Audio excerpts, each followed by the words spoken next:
पड़ेंगे। 24 घंटे के अंदर क्या होगा? ईरान को लेकर अमेरिका क्या बड़े फैसले करेगा? अपने परमाणु अड्डे तबाह होने के बाद ईरान ने इजराइल पर मिसाइलों की ताबड़तोड़ हमले किए।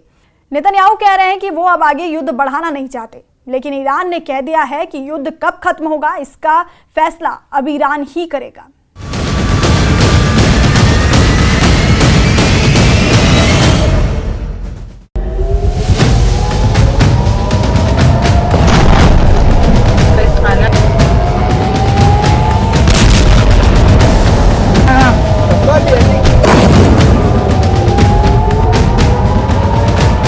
सायरन तेजी से बज रहे हैं और लोग शेल्टर की तरफ भाग रहे हैं। आप ये देख सकते हैं।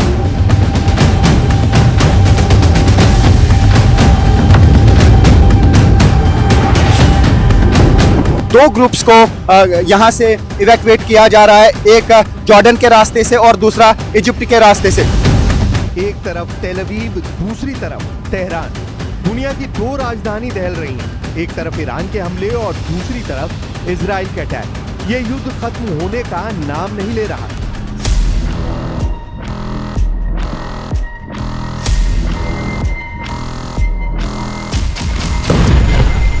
इजराइल में कहां धमाका होगा, कौन सी मिसाइल गिरने वाली है, इसे लेकर इजराइल का मिसाइल ट्रैकिंग रडार सिस्टम अब एक बड़े शून्य में जाता हुआ नजर आ रहा है, क्योंकि ईरान ने अपनी सबसे खतरनाक मिसाइलों से इजराइल को टारगेट करना शुरू कर दिया है।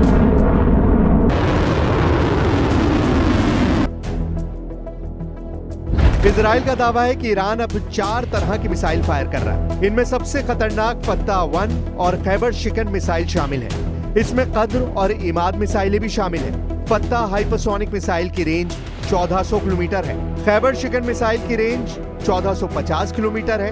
कद्र मिसाइल की रेंज 2000 किलोमीटर तक है और इमाद की रेंज 1700 किलोमीटर है। इजराइल पर हुए ताजा हमलों में इन्हीं मिसाइलों ने तबाही मचाई है। तेल अवीव से लेकर हाइफा और अशदोद से लेकर बीरशेबा और शेफाल जैसे छोटे शहरों पर अटैक तेज हो चुके हैं।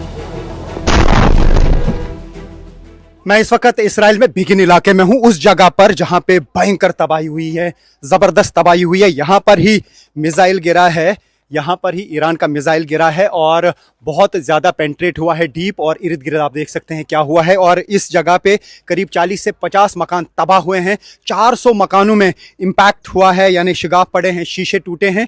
और इर्द गिर्द जो मैं देख रहा हूँ यहाँ पे हर तरफ से इस पूरे एरिया में तबाही हुई है। 7 लोग यहाँ पे ज़ख्मी हुए हैं और उन्हें हॉस्पिटल पहुँचाया गया, लेकिन प्रॉपर्टी डैमेज यहाँ पे ह्यूज है।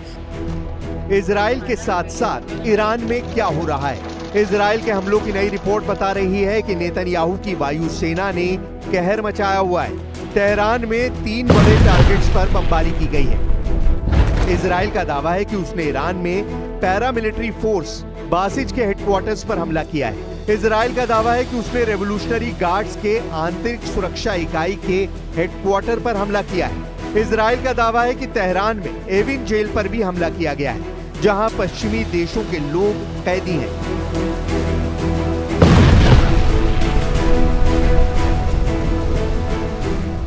एविन जेल के दरवाजे को बम से उड़ा दिया गया है। नेतन्याहू ने मकसद साफ कर दिया। वो चाहते हैं कि राजनीतिक बंदी जेल से आजाद हो जाएं, क्योंकि जितने कैदी बाहर निकलेंगे वो ईरान की सरकार के लिए मुश्किल खड़ी कर देंगे। ये धमाका करके ट्रंप और नेतन्याहू की दिली ख्वाहिश को पूरा करने की कोशिश है। The president's posture and our military posture has not changed. The president was just simply raising a question that I think many people around the world are asking. If the Iranian regime refuses to give up their nuclear program or engage in talks, we just took out their nuclear program on Saturday night, as you all know. But if they refuse to engage in diplomacy moving forward, why shouldn't the Iranian people rise up against this brutal terrorist regime? That's a question the president raised last night. But as far as our military posture, it hasn't changed.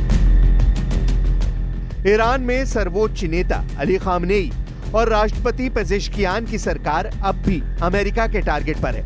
ये बात Trump साफ कर चुके हैं। Trump ने social media पर post किया है कि अगर ईरान की मौजूदा सरकार मेक ईरान ग्रेट अगेन नहीं कर सकती तो उसे क्यों नहीं बदल जाना चाहिए। मतलब साफ है कि डोनाल्ड ट्रंप ने चुनाव जीतने के लिए अमेरिका में मागा फार्मूला अपनाया।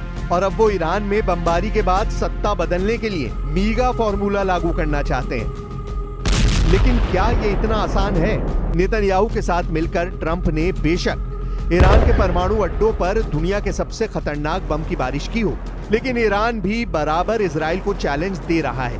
इजराइल में ईरान की मिसाइल ऐसे गिर रही हैं जैसे आसमान से बिजली गिरती है। कोई नहीं जानता कि ईरान की बैलिस्टिक मिसाइल कहां गिरने वाली है, और इस बात को इजराइल की सेना भी मान चुकी है। इजराइल की सेना ने कहा कि हाइफा पर मिसाइल अटैक के दौरान सायरन इसलिए नहीं बजा क्योंकि उनके डिफेंस सिस्टम में तकनीकी दिक्कत थी, बल्कि उनका सिस्टम ईरान की मिसाइल का पता लगाने में नाकाम रहा। मतलब साफ है कि इजराइल का मिसाइल डिफेंस सिस्टम अब ईरान की मिसाइलों को रोकने में फेल साबित हो रहा है। मैं इसराइल में हूं और इसराइल में अभी जोरदार सायरन हुई 2 बार लगातार, और उसके बाद जोरदार धमाके हुए। ऐसा लगता है कि ईरान की तरफ से अटैक लॉन्च किया गया और उसको इंटरसेप्ट किया गया। रात के दौरान भी जबरदस्त धमाके हुए थे और ये जो सायरन्स हुई थी उसके बाद शायद इंटरसेप्ट किया गया उन सभी मिसाइल्स को। लेकिन अभी जिस तरीके की हमने एक्सप्लोजन सुने, ये ह्यूज एक्सप्लोजन्स थे और ऐसा लगता है कि शायद ईरान की तरफ से एक अटैक किया गया है और उसको इंटरसेप्ट किया गया है। इजराइल पर ईरान के मिसाइल अटैक बता रहे हैं कि ईरान ने अपनी रणनीति बदल ली है। इजराइल में 30 घंटों के अंदर मिसाइल कम गिरी है, लेकिन उनकी कामयाबी का रेट नेतन्याहू और उनकी सेना के हौसले पस्त कर सकता है।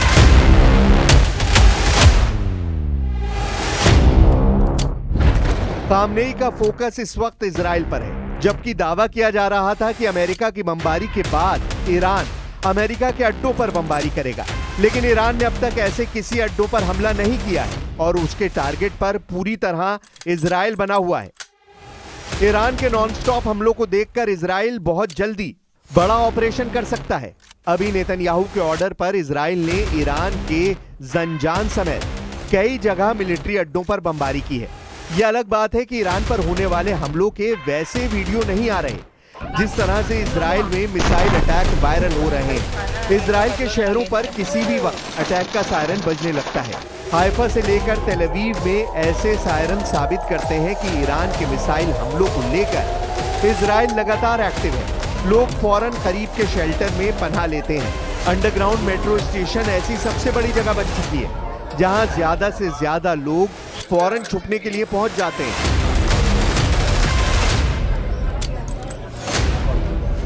ईरान अब क्या करने जा रहा है, इसका अंदाजा ये मीटिंग देखकर लग जाएगा। इस युद्ध के दौरान पहली बार ईरान के नए आर्मी कमांडर की मीटिंग का वीडियो जारी हुआ है। सामने army chief major general Amir Hatami है। वो सेना के हर बड़े कमांडर को ऑर्डर दे रहे हैं कि अब इजराइल और अमेरिका से कैसे निपटना है। ईरान के नए आर्मी चीफ ने ऐलान कर दिया है कि अमेरिका को ऐसा जवाब दिया जाएगा कि ट्रंप याद रखेंगे। मेजर जनरल आमिर हातमी ने कहा है कि शहीद हुए तो ईश्वर का आशीर्वाद होगा, लेकिन अब ईरान जीतने के लिए लड़ेगा।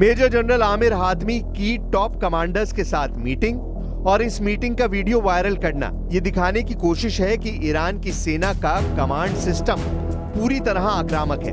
13 जून को इजराइल के हमले में ईरान के बड़े बड़े कमांडर मारे गए थे। हालांकि उसकी सेना की लीडरशिप में किसी तरह का गैप नहीं देखा गया। ये बात इजराइल पर लगातार हो रहे मिसाइल हमलों से साबित होती है। हालांकि अब इस युद्ध में अमेरिका की एंट्री ने ईरान की मुसीबत बढ़ा दी है। ईरान चैलेंज कर रहा है कि अमेरिका और इजराइल ने रेड लाइन क्रॉस कर ली है और अब ऐसा जवाब मिलेगा जिसकी गूंज व्हाइट हाउस तक सुनाई देगी।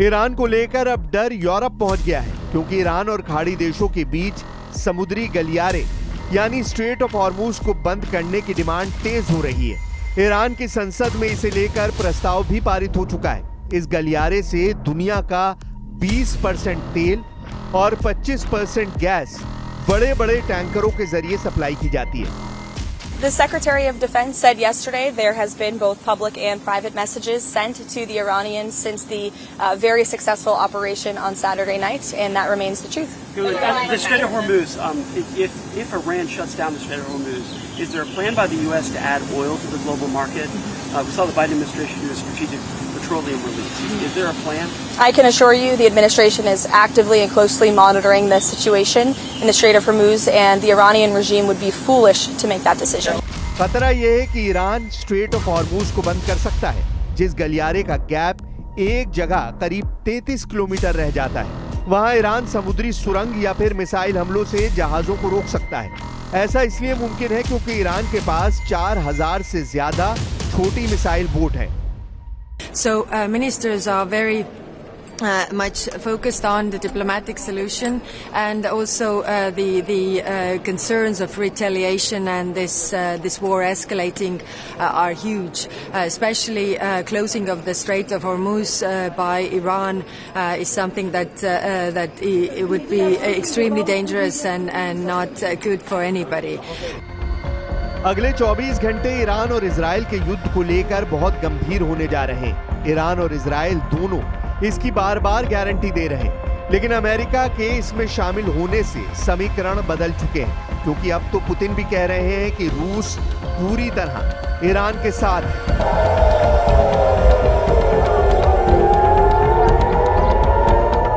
और बुलेटिन में फिलहाल के लिए इतना ही।